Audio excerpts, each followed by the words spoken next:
ஆதாம் ஏவாளுடைய குமாரர்கள் தான் காயினும் ஆபேலும். காயின் நிலத்தின் கனிகளை பயிரிடுகிறவனாக இருந்தா, ஆபேல் மந்தைகளை மேய்க்கிறவனாக இருந்தா. அப்போ காயின் நிலத்தின் கனிகளை கர்த்தருக்கு காணிக்கை கொடுக்கும் பொழுது கர்த்தர் அதை அங்கீகரிக்கல. ஆனா ஆபேலுடைய காணிக்கைகளை கர்த்தர் அங்கீகரிக்கிறார். இதனால காயினுக்கு எரிச்சல் அதிகமாகிறது. அப்போ கர்த்தர் சொல்லுகிறார், நீ ஏன் எரிச்சல் அடைகிற? உன்னுடைய முகநாடியையும் வேறுபடுது அப்படின்னு சொல்லி கேட்கும் பொழுது, நீ நன்மை செஞ்ச அப்படின்னா அதற்கான மேன்மை அடைவ, நீ நன்மை செய்யல அப்படின்னா பாவம் உன்னுடைய வாசற்படியில படுத்திருக்கும். இப்படியான காரியங்களை கர்த்தர் பேசினார்.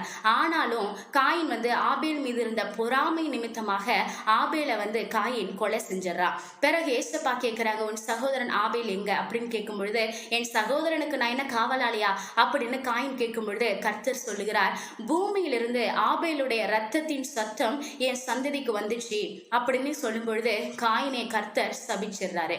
இந்த வரலாற்றின் காரியத்திலிருந்து நம்ம என்ன தெரிஞ்சுக்கிறோம் அப்படின்னா, காயினை போல நம்ம பொறாமை உடையவர்களாக இருக்கக்கூடாது. அதே சமயம் அந்த பொறாமை நிமித்தம் பெரிய ஒரு பாவ காரியமான கொலைக்கு அதை ஆளாக்கி இருக்கு. அப்போ அந்த பொறாமை என்பது நம்முடைய வாழ்க்கையில் இருக்கக்கூடாது.